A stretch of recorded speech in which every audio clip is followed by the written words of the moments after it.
Hi boys and girls, it's Mrs. Howell and I have another story for you today. Now we all know that you are all authors, which means you write the story or write a book or write a sentence or whatever it is you choose to write makes you an author. And I hope you're all practicing your writing while you're home. You can write stories, you can write letters, you can write all kinds of things. Well, today our book is about an author who's just trying to write a story, but he's having a little bit of trouble. So I'm on my couch, get on yours, let's get cozy and read. Today's book is called More Bears by Ken Nesbitt. Once upon a time, there was a story.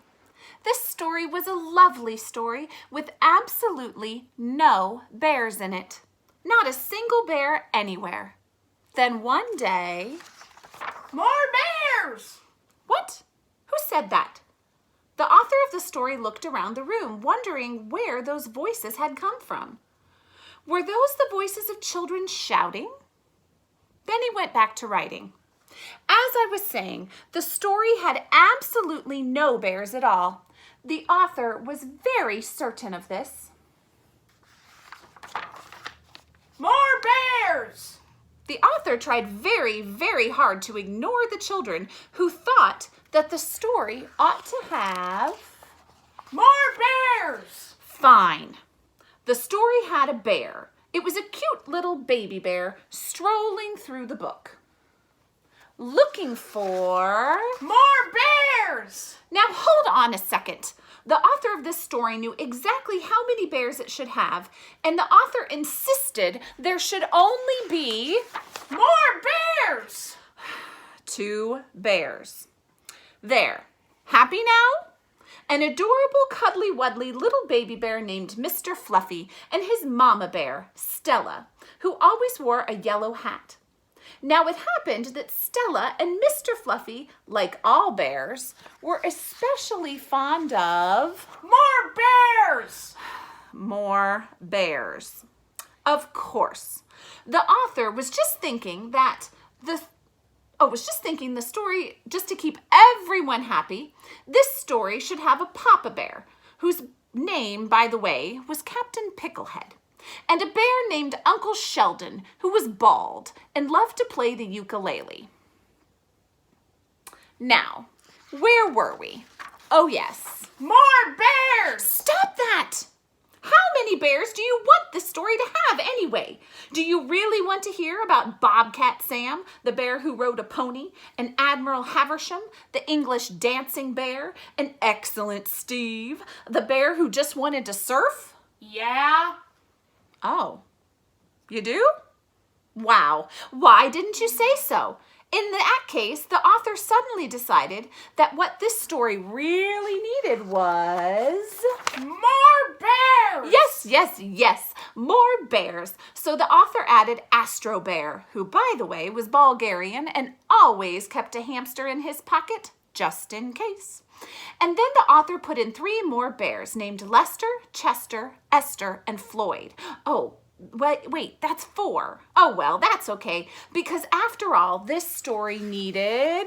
More bears! It needed a bear named Lucky Eddie who juggled carrots, and a bear named Elbow who wasn't very smart and always wore his underpants on the outside of his regular pants, and a bear named 123, which even the author thought was a strange name for a bear. And since this probably wasn't enough, the author added even... More bears! The author added 6 bears on tiny pink bicycles, 2 bears reading comic books, 1 bear flying across the page in a cape and lederhosen, 3 more bears swinging through trees on vines, a bear in a yellow submarine, several bears making cupcakes, and an entire team of firefighting bears running across the page with horses, ladders, and party balloons. There were bears hanging from the top of the page, bears sleeping in the corners, and bears standing on top of other bears. There were so many bears in the story that they couldn't all fit on the page. It was crowded. too crowded, so crowded that some bears started pushing other bears off the page and arguing, which made the author grumpy. And when authors get grumpy, they start rewriting, changing the story. In fact, the author was so grumpy he told the bears to leave, and they did. After all, this was the author's story. They walked off the page, they rode off the page, they swung, surfed, danced, climbed, ran, and even somersaulted off the page. At last, all the bears were gone, and the author smiled.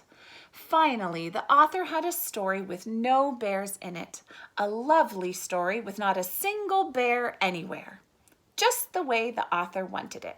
Because, you see, the author was quite certain that this story should have absolutely More chickens! the end. I'll say thank you to my son, Tate, Hello. for being the children in that story. Boys and girls, please remember that when you are an author, you can make your story anything you want it to be. You can add bears or chickens or whatever it is you want. Have a great day. Keep reading and writing, and we'll read together soon. Bye. Bye.